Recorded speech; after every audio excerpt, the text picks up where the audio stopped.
बिस्मिल्लाहिर्रहमानिर्रहीम। अस्सलाम वालेकुम स्टूडेंट्स। आज हमने केमिकल प्रॉपर्टीज़ ऑफ अल्केन्स को स्टडी करना है। आपकी बुक में अल्केन्स की 5 केमिकल रिएक्शंस दिए गए हैं, 5 प्रॉपर्टीज़ दी गई हैं। आज हम उनमें से 4 को स्टडी करेंगे और जो लास्ट वन है उसको हम कल स्टडी करेंगे।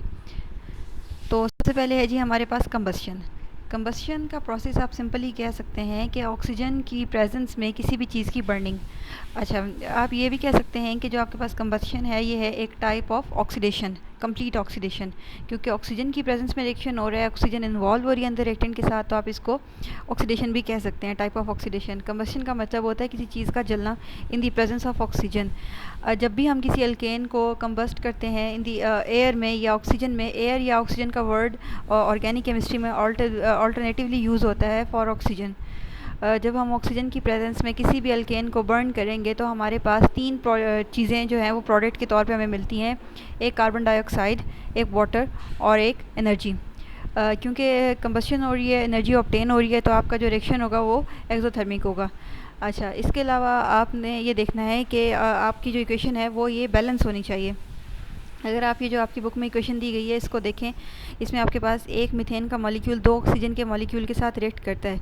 ऑक्सीजन के 2 मॉलिक्यूल्स का मतलब है 4 ऑक्सीजन के एटम्स, जिसमें से 2 एटम्स जो हैं आपके पास कार्बन के साथ रिएक्ट करके कार्बन डाइऑक्साइड बनाएंगे, और इसी तरह 2 जो एटम्स हैं ऑक्सीजन के वो 4 हाइड्रोजन के साथ रिएक्ट करके 2 वाटर के मॉलिक्यूल्स बनाएंगे।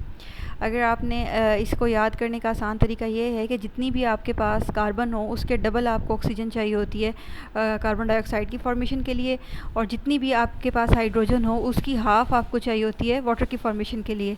जैसे कि मीथेन में हमारे पास एक कार्बन है तो आपको 2 ऑक्सीजन एटम्स चाहिए होंगे कार्बन डाइऑक्साइड बनाने के लिए, तो 2 ऑक्सीजन एटम ये हो गए, और एक मीथेन के मॉलिक्यूल में 4 हाइड्रोजन होते हैं, तो आप कि इसका मतलब है कि 2 वाटर मॉलिक्यूल बन सकते हैं। तो 2 वाटर मॉलिक्यूल्स के लिए आपको 2 हाइड्रोजन एटम्स चाहिए होते हैं, 2 ऑक्सीजन एटम्स चाहिए होंगे। तो 2 ऑक्सीजन एटम कार्बन डाइऑक्साइड के लिए और 2 वाटर के लिए, तो आपके पास टोटल 4 ऑक्सीजन एटम्स, या फिर आप कह सकते हैं 2 ऑक्सीजन मॉलिक्यूल्स जो हैं आपको रिक्वायर्ड होंगे।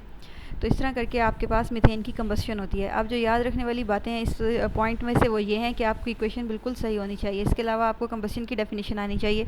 इसके अलावा आपको ये पता होना चाहिए कि जो रिएक्शन है एक्सोथर्मिक है, और जितनी अमाउंट ऑफ हीट, जैसे यहाँ पे आपके बुक में लिखा हुआ है 891 किलो जॉल्स पर मोल एलिमिनेट होगी, तो ये आपको वैल्यूज़ याद होनी चाहिए। चलिए, जिसके बाद हम अपना नेक्स्ट रिएक्शंस देखते हैं।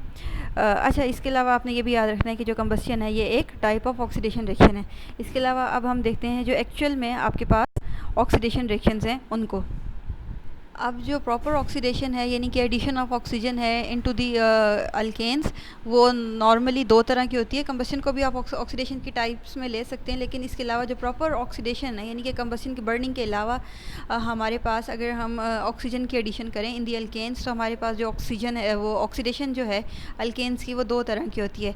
एक इनकम्प्लीट ऑक्सीडेशन और एक कंप्लीट ऑक्सीडेशन। इनकम्प्लीट ऑक्सीडेशन वो होती है जिसमें आपके पास ऑक्सीजन की जो सप्लाई है वो कम होती है, जिसकी वजह से आपके पास कुछ इस तरह का रिएक्शन आएगा जैसे आपको यहाँ पे नज़र आ रहा है।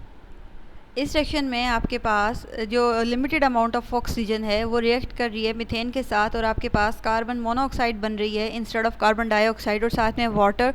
और ये जो आपको सी लिखा हुआ नज़र आ रहा है इसको आप कार्बन ब्लैक कहते हैं, ये प्योर कार्बन आपको मिलती है।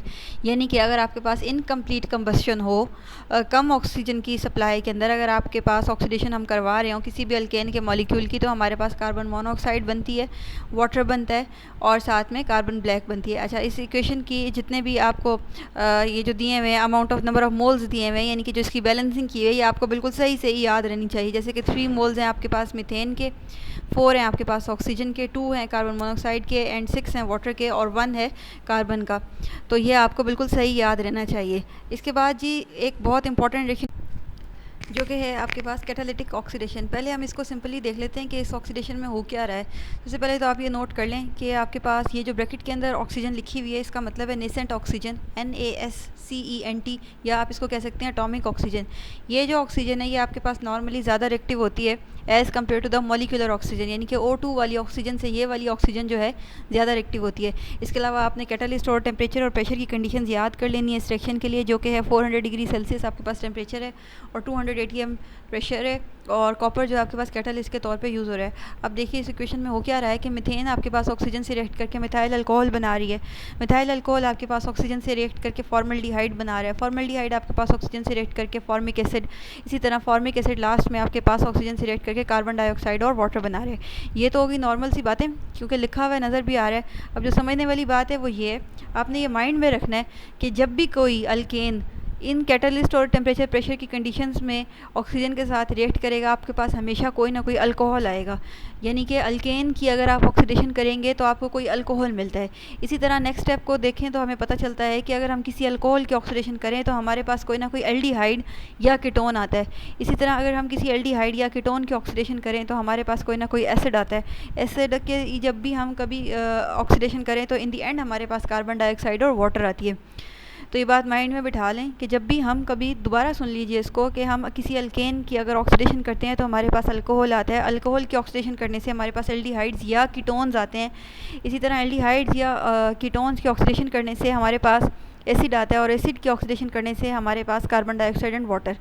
ये हो गई सिंपल डिडक्शंस जो हमने इन इक्वेशंस को देख के किए हैं। अच्छा, यही रिएक्शन आपके पास रिवर्स में भी प्रोसीड करता है। वो इस तरह कि अगर आप किसी एसिड की रिडक्शन करें तो आपके पास एल्डिहाइड या कीटोन आता है। इसी तरह अगर आप किसी एल्डिहाइड या कीटोन की रिडक्शन करें तो आपके पास अल्कोहल आता है। और अगर आप अल्कोहल की ऑक्सीडेशन या अल्कोहल की रिडक्शन करें तो आपके पास अल्केन्स आते हैं। आज के टॉपिक का जो लास्ट है वो है जी हमारे पास नाइट्रेशन। नाइट्रेशन का मतलब होता है addition of the nitro group to some आपके पास हाइड्रोकार्बन। किसी भी हाइड्रोकार्बन में अगर हम नाइट्रो ग्रुप इंट्रोड्यूस करवा दें तो इस किस्म के रिएक्शंस को हम नाइट्रेशन कहते हैं। कल आप में से किसी ने पूछा था कि जी ये नाइट्रेशन का जो रिएक्शन है ये सब्स्टिट्यूशन रिएक्शन है, तो ये बताइए कि ये इलेक्ट्रोफिलिक है या न्यूक्लियोफिलिक है। नॉर्मली अगर आपके पास अल्केन की जगह यहाँ पे बेंजीन हो या बेंजीन का कोई डेरिवेटिव हो तब ये रिएक्शन आपके पास इलेक्ट्रोफिलिक सब्स्टिट्यूशन होता है। लेकिन अल्केन्स की जब हम नाइट्रेशन करते हैं तो ये जो रिएक्शन है ये फ्री रेडिकल मैकेनिज्म से प्रोसीड करता है। मतलब पहले आपके पास रेडिकल्स बनेंगे नाइट्रो ग्रुप के और फिर वो आपके पास मीथेन के अंदर ऐड होगा। तो आप इसको ये नहीं कह सकते कि इलेक्ट्रोफिलिक सब्स्टिट्यूशन से हुआ है या न्यूक्लियोफिलिक सब्स्टिट्यूशन से हुआ है। ये आपके पास फ्री रेडिकल मैकेनिज्म से प्रोसीड होता है और एक हाइड्रोजन को सब्स्टिट्यूट करता है। अगर आप गौर करें तो आपको रिएक्टेंट वाली साइड पे नज़र आ रहा है कि CH4 लिखा हुआ है, यानी कि एक कार्बन और 4 हाइड्रोजन। और अगर आप प्रोडक्ट की तरफ देखें तो आपको CH3 और NO2 लिखा हुआ नज़र आ रहा है। मतलब एक हाइड्रोजन को नाइट्रो ग्रुप ने रिप्लेस कर दिया। ये जो आपको कंपाउंड लिखा हुआ नज़र आ रहा है HNO2, ये बेसिकली आपके पास नाइट्रिक एसिड है HNO3। इसको खोल के लिखा गया है ताकि आपको समझने में आसानी हो।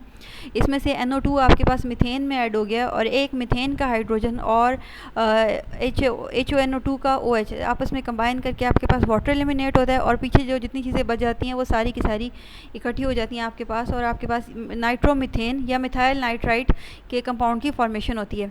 अच्छा, इसके बाद हमारा सिर्फ हेलोजनेशन वाला टॉपिक रह गया केमिकल प्रॉपर्टीज़ में, उसको इंशाल्लाह हम कल स्टडी करेंगे। आज वाले लेक्चर्स में से अगर आपको कोई बात समझ में नहीं आई है तो आप मुझसे पूछ सकते हैं। थैंक यू सो मच जी, अल्लाह हाफिज़।